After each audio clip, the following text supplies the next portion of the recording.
Mid-Canterbury dairy farmer Frank Peters has been embroiled in the Mycoplasma bovis eradication program since his 1,400 cow herd was first detected with the disease in early 2018.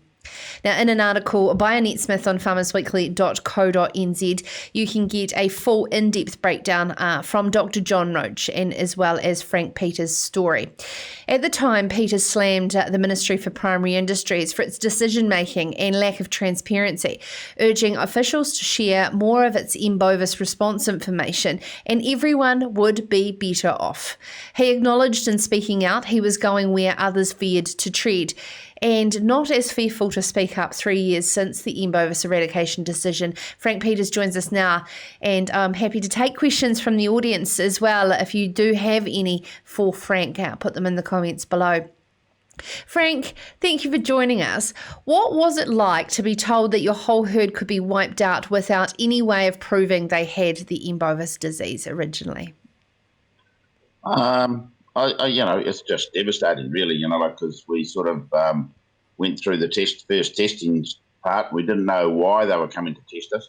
We had an inkling of cows we'd bought a few years before, but that actually were out of the time zone, so it wasn't that. So we were still, we wondered right up until, took us close to a year to figure out why they'd actually come back to test us after we had a clear milk test. So, they came back, and it came from a milk test that was inconclusive in the original test.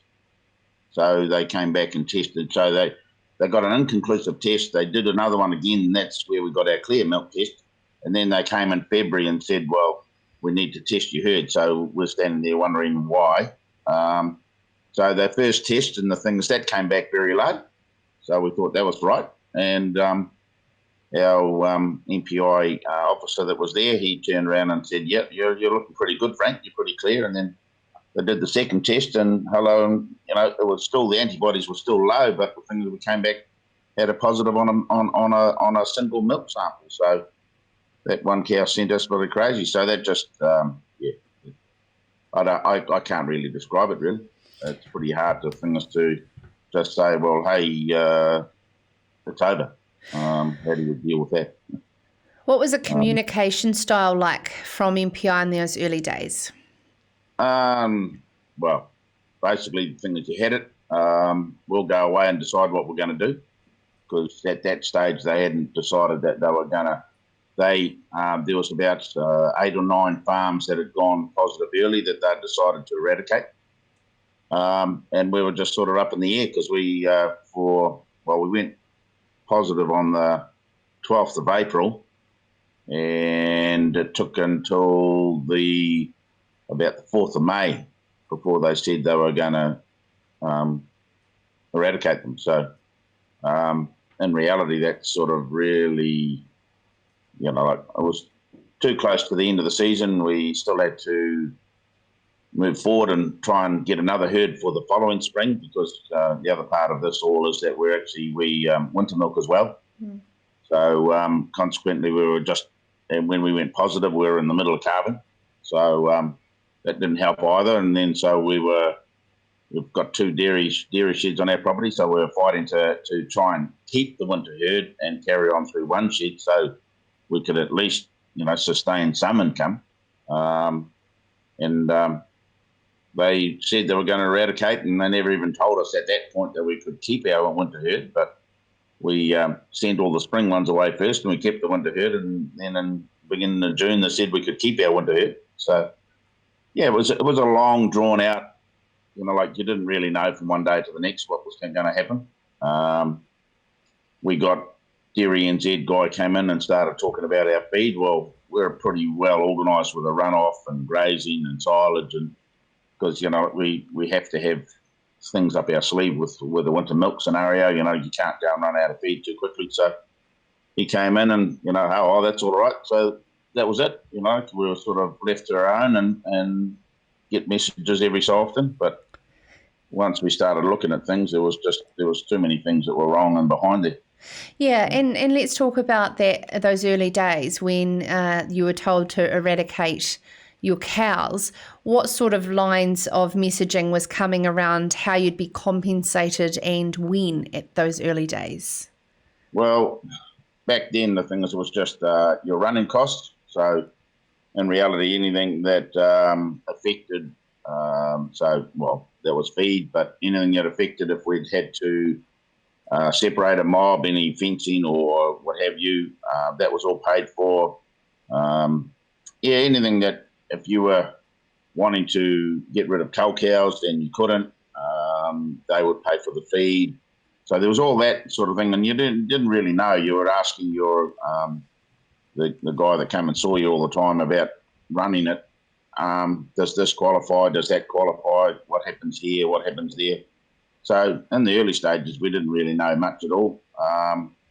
With the compensation, they just sort of come out, well, you're going to have to get your cows valued, and then we'll, you'll get compensated from there. So.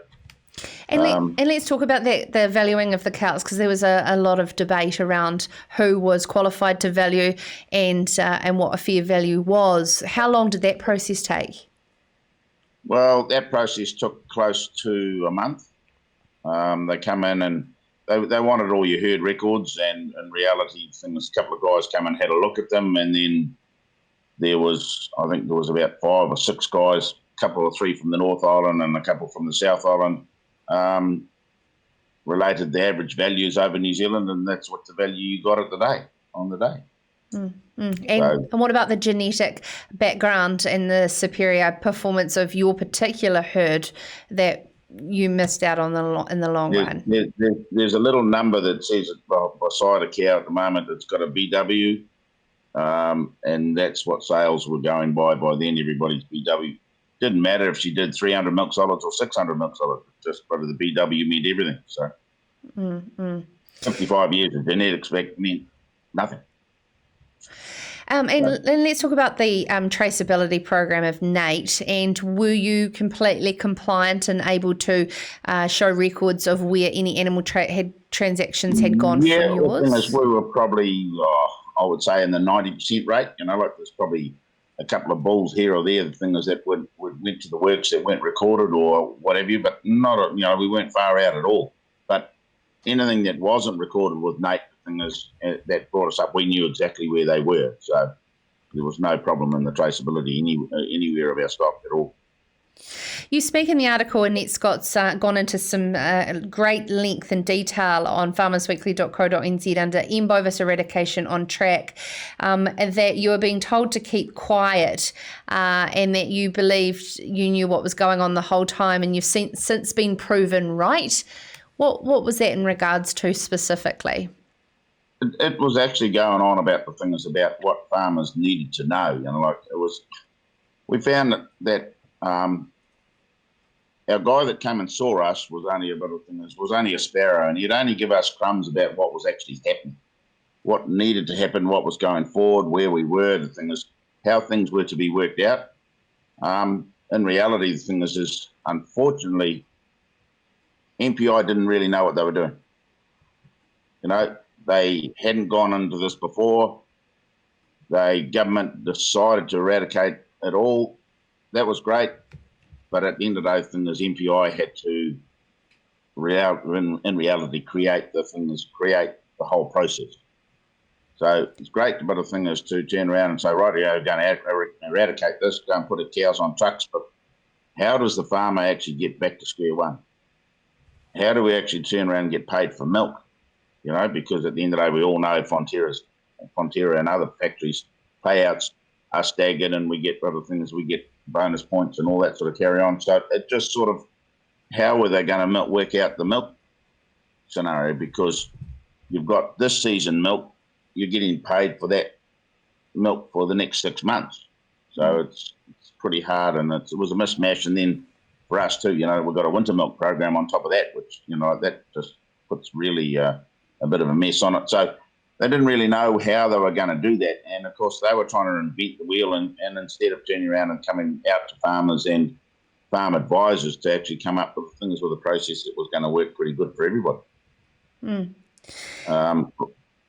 reality now, if a guy goes positive, the thing is within within 10 days of that going positive, the thing is they've got everybody around a table discussing how they're going to go forward. Heck, the thing is, I had one guy, and about the thing is, and a farm advisor came and wrote a few notes down and said, "You're sweet, see you later." So, and then we're just sitting there as a family. Where do we go from here? And you're saying that you're happy to hear that 3 years later that what you've been through hasn't been in vain, this heartache, and you've sort of discussed some of those improvements in the process. What's your main advice to farmers into the future, and of course MPI, to ensure that future biosecurity challenges are going to be far less brutal? Get out with the farmers first and things and find out what's going on. And in reality, still to this day, we still don't know where it came from, do we? There's a lot of gossip. There's a lot of, we're still banking on that it came in 2015. Well, we've got other people think it's a lot longer and what have you. So on a biosecurity, but the thing is standards, can it still come in our country? Mm-hmm.